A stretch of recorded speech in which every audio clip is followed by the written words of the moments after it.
अभी वो नया शब्द कटू रहा है हिंदू हिंदू और हिंदुत्ववादी। ये पहली बार राहुल गांधी को किसी ने ट्रेनिंग दी है, रास्ते में ट्रेनिंग लेके आई। बीज को फर्क है, हाँ बीज को फर्क। हाँ बीज को तो नहीं सके फर्क, लेकिन ट्रेनिंग कटू रहा है समझ में नहीं। अब मैं लोगों को एक ही बात कह रहा हूँ, असली हिंदू नरेंद्र मोदी है, जिसने 550 साल में अयोध्या के राम मंदिर के संघर्ष को खत्म करके राम मंदिर के निर्माण का शुभ काम किया। बीजेपी की जन आक्रोश रैली में कम दिखा आक्रोश। बीजेपी उम्मीद के मुताबिक नहीं जुटा पाई भीड़। बीजेपी प्रदेशाध्यक्ष ने कहा, कांग्रेस कोरोना से ज्यादा खतरनाक। बीजेपी के प्रदेशाध्यक्ष सतीश पूनिया गुरुवार को चित्तौड़ दौरे पर रहे। उन्होंने शहर में राजस्थान की कांग्रेस सरकार के खिलाफ बीजेपी की जन आक्रोश रैली निकाली। सतीश पूनिया दोपहर अपने काफिले के साथ महाराणा प्रताप सेतु मार्ग स्थित श्रीनाथ वाटिका चित्तौड़गढ़ पहुंचे और सभा को संबोधित किया। सभा को संबोधित करते हुए प्रदेशाध्यक्ष सतीश पूनिया ने कहा, कांग्रेस कोरोना से भी ज्यादा खतरनाक है, उसे मुक्त कर देना चाहिए। उन्होंने केंद्र की मोदी सरकार की उपलब्धियों को गिनाया तो दूसरी ओर कांग्रेस सरकार की विफलताओं को बताया।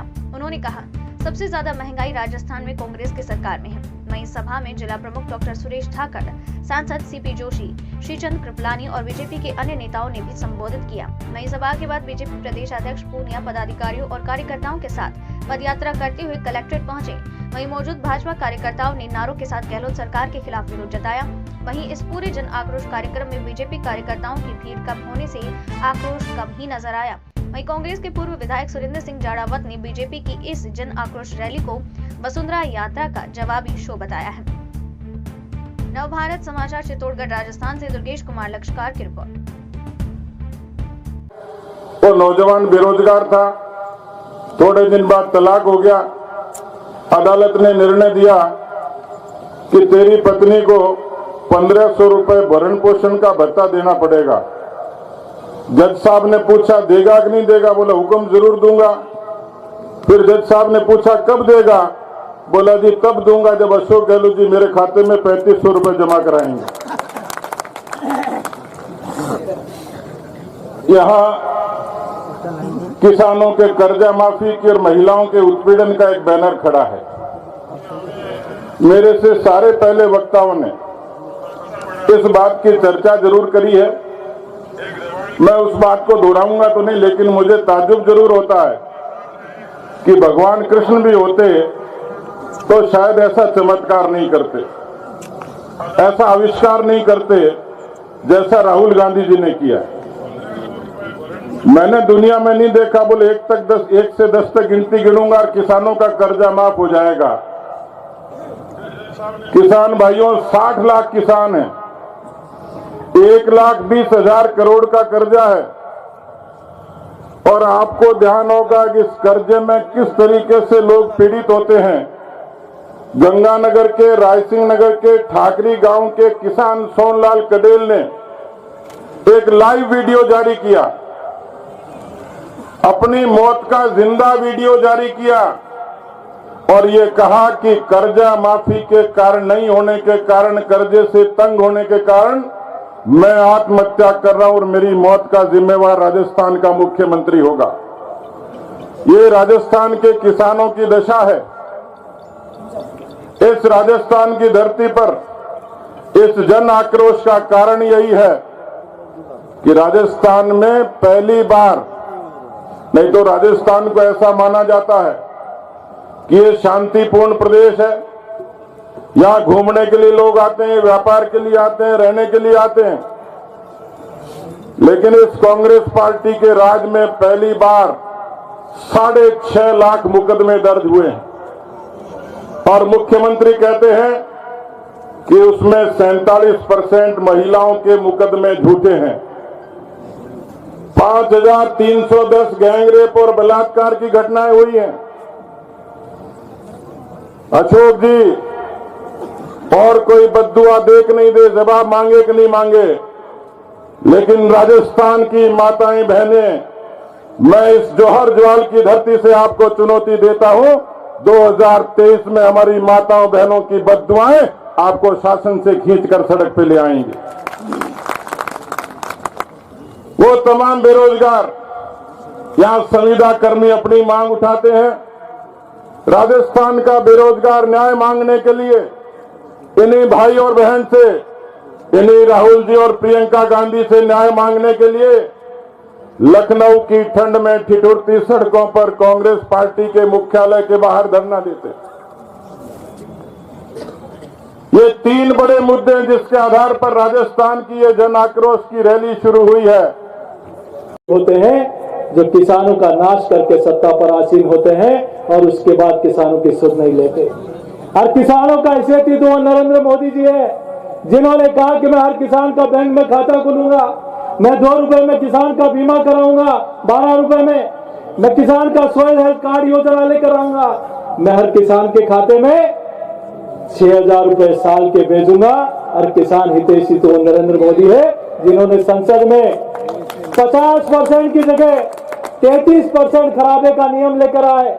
आदरणीय अध्यक्ष जी, राजस्थान में जब भारतीय जनता पार्टी की सरकार थी तब तो गिरदावरी ठीक हो रही थी, लेकिन आज कांग्रेस की सरकार आने के बाद चाहे 80% खराबा होता है तो भी गिरदावरी में 30% ही लिखाते हैं ताकि इनके बाप का पैसा लग रहा हो। अरे गहलोत साहब, एनडीआरएफ का पैसा 100% पैसा भारत सरकार देती है और एसडीआरएफ का भी 75% पैसा भारत सरकार देती है।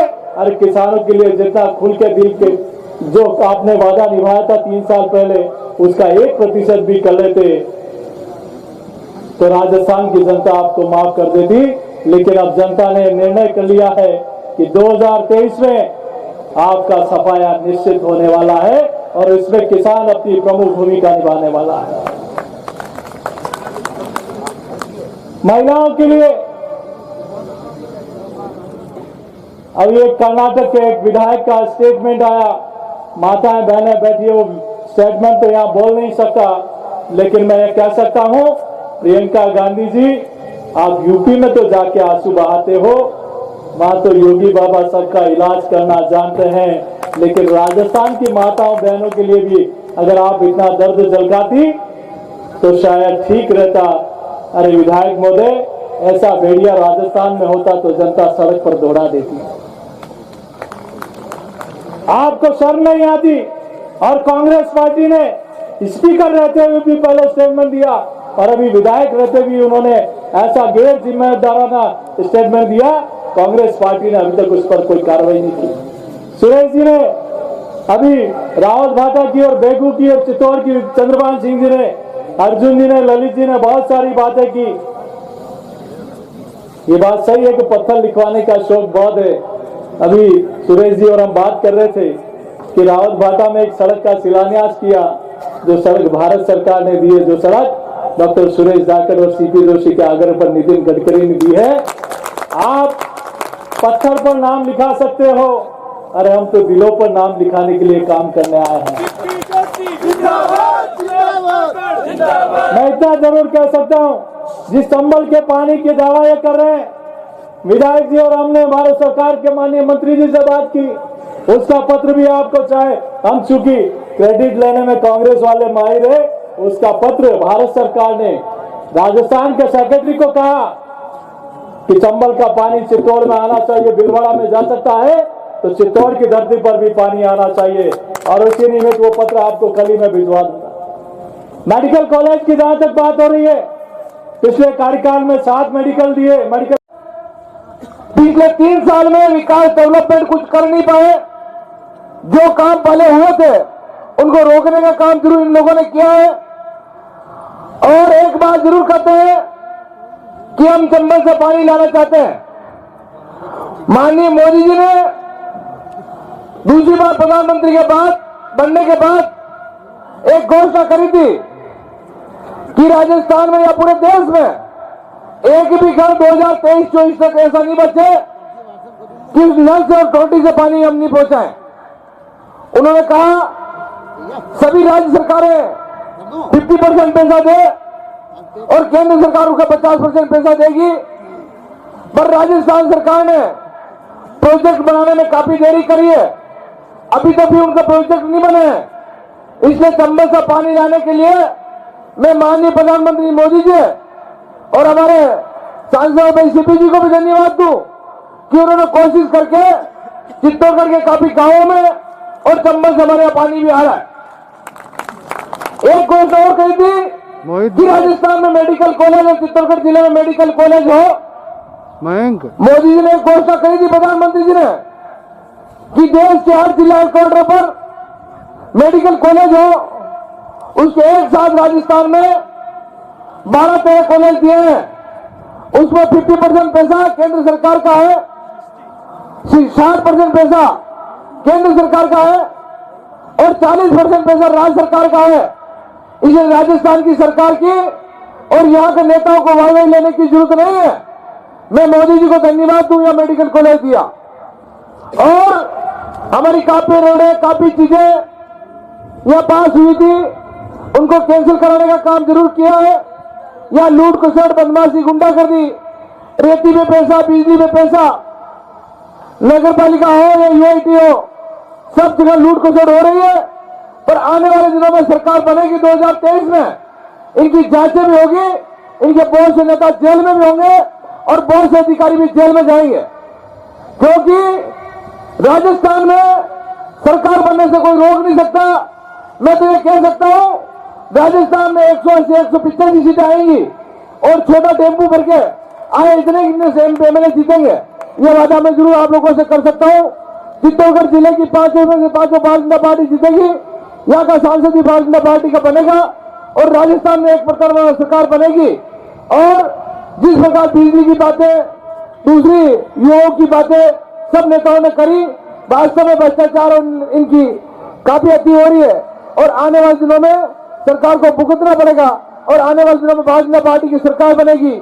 धन्यवाद, जय हिंद। अब यार ये गिनती करे 1 2 3 4 आप हम मूर्ख बन जावा तो वही में आप लोग ही तो कोई कोई दोष। अब यो नया शब्द कटू वाला हिंदू, हिंदू और हिंदुत्ववादी, ये पहली बार राहुल गांधी को किसी ने ट्रेनिंग दी है। रास्ते में ट्रेनिंग लेके आई। बीज को फर्क है, हाँ बीज को फर्क हम बीच को तो बीच से क्या फर्क, लेकिन ट्रेनिंग के टूला हमारा समझ में नहीं है। हम मैं लोगों को एक ही बात कह रहा हूँ, असली हिंदू नरेंद्र मोदी है, जिसने 550 साल में अयोध्या का राम मंदिर के संघर्ष को खत्म करके राम मंदिर के निर्माण का शुभ काम शुरू किया। लोग हमको हम कहते थे कि राम लला हम आएंगे, मंदिर वही बनाएंगे। तो भारतीय जनता पार्टी के लोगों को ये पब्लिक हमको लड़ती थी, हमको कहती थी ये क्या कह रहे हो आप, टाइम बताते नहीं हो, रोज नारे लगाते हो, चुनाव में आ जाते हो। और अब तो हो गया काम। अब हम क्या कह रहे हैं, अभी तो पहली झांकी है, नहीं मथुरा भी हो गया, काशी भी हो गया, अब खाली मथुरा बाकी है। और वो भी हिंदुस्तान का सबसे लोकप्रिय व्यक्ति, हिंदुस्तान का नहीं पूरे विश्व का सबसे लोकप्रिय व्यक्ति ये नरेंद्र मोदी मथुरा का काम भी कराएंगे। अगर हिंदुओं का देश, आज मैं लोगों से पूछना चाहता हूँ, राहुल गांधी क्या कह रहे हैं कि इस देश में तो हिंदू ही राज करेंगे और हिंदुत्ववादी राज नहीं करेंगे। अरे अकल के लग थोड़ा दिमाग तो लगाते, मेरे समझ भी नहीं आया। हिंदू और हिंदुत्ववाद में फर्क करते। आज नरेंद्र मोदी हिंदू है, तू क्या है भैया, तुमने तो कभी हिंदुओं का ध्यान रखा नहीं। अगर तुम हिंदुओं का ध्यान रखते तो अयोध्या में राम मंदिर तो 60 साल पहले ही बन जाता, काशी में पहले ही मंदिर बन जाता। लेकिन कांग्रेस पार्टी ने हिंदू को मुसलमान से लड़ाना, गरीब को अमीर से लड़ाना, सबको लड़ाकर हिंदुस्तान में राज किया। जितनी भी योजनाएं आ रही है उन योजनाओं को अपनी योजना बनाकर राजस्थान की कांग्रेस पार्टी की सरकार काम कर रही है। आपने पता होगा कि आप यदि शादी करा, शादी में आप यदि पुरस्कारी करवाओ और बुलाओ, कही क्या उनमें, कही क्या समिति पुरस्कार केटरिंग, तो ये अशोक गहलोत तो समिति को अध्यक्ष है केटरिंग। माल तो देख रहे आप, सही है कि नहीं। अब केटरिंग करो और जय जैन बहुत दे रही हो, कही रहे हो मारी तरफू, अरे थारी तरफू की है, तेरा बाप पैसा तो तेरा बाप लगे, सही लगा, करो नहीं पैसा, पैसा भेज रहे हो मोदी और ये पुरस्कारों कह रहे मारी तरफू थारी तरफू की, हमारा समझ में नहीं आई। मैं देखो मैं लंबी चौड़ी बात भी करूंगा, लेकिन मारो एक ही बात करना है, पुरस्कारों को ध्यान रखो कि पेमेंट अलग ले रहे हो अपने पुरस्कारों को, समिति को, और अपने युवाओं को काम नहीं कर रहे। अच्छा राहुल गांधी, देखो मैं राहुल गांधी की कभी बुराई नहीं करता हूँ।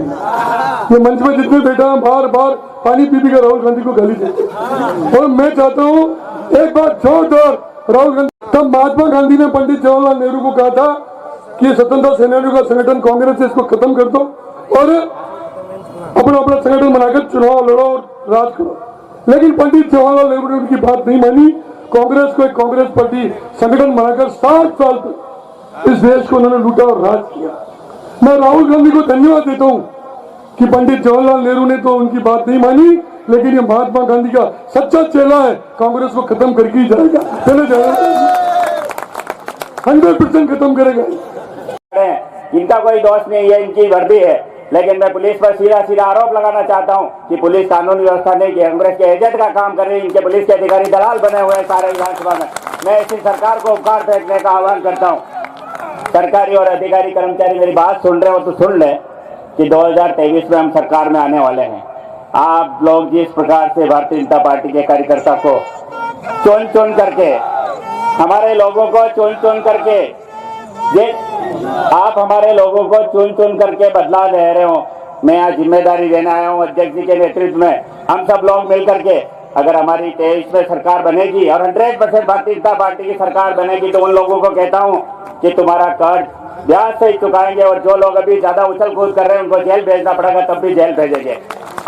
अलॉटमेंट का काम बहुत चल रहा है, गलत अलॉटमेंट किया तो मैं सारे उपखंड अधिकारियों को यहाँ से कहना चाहता हूँ कि पोस्टिंग भी यहीं कराएंगे और तुम्हारा हिसाब किताब यही करेंगे, किसी को छोड़ेंगे नहीं। हम बीजेपी के लोग हैं, किसी काम नहीं करें। एक ईओ अंबेडकर जी का महानिर्वाण दिवस, उसकी पूर्व संध्या पर एक गरीब की झोपड़ी पर जेसीबी लेकर चला जाता है और इनके प्रभारी मंत्री यहाँ आकर के कहते हैं कि हम गरीब का आशियाना बना रहे हैं। पता नहीं तुम कब गरीब का आशियाना बनाओगे, लेकिन उस गरीब का आशियाना उजाड़ रहे हो। ये पूरा मीडिया दिखा रहा है, हम सब लोग बोल रहे हैं। किसी गरीब को अंबेडकर जी ने जो संविधान बनाया वो इसलिए बनाया कि गरीबों, वंचितों, पिछड़ों को उनका अधिकार मिलना चाहिए। और जो कांग्रेस का वोट बैंक है उसको तुम जेसीबी लगाकर ध्वस्त कर रहे हो। हम गरीब, किसान, पिछड़े वर्ग सबके साथ पूरी भारतीय जनता पार्टी खड़ी है। सांसद महोदय हम दोनों कलेक्टर से मिले और कहा कि जेसीबी नहीं चलनी चाहिए और जेसीबी बंद हो गई। ये भारतीय जनता पार्टी की ताकत है, आप लोगों की ताकत। उस ईओ को जरूर कहना चाहता हूँ कि बीजेपी पर आज मैं तेरे को एक बार जरूर यहाँ लाऊंगा और ज्यादा उधर गड़बड़ की तो उस पर लटकाना पड़ेगा, तो साइड में लटकाएंगे उसको। लेकिन हम अन्याय नहीं होने देंगे भारतीय जनता पार्टी के। आज सब लोग हाथ खड़ा करके अध्यक्ष जी को विश्वास दिला दे कि यहाँ से चित्तौड़ में पांचों की पांचों सीटें भारतीय जनता पार्टी जीतेगी।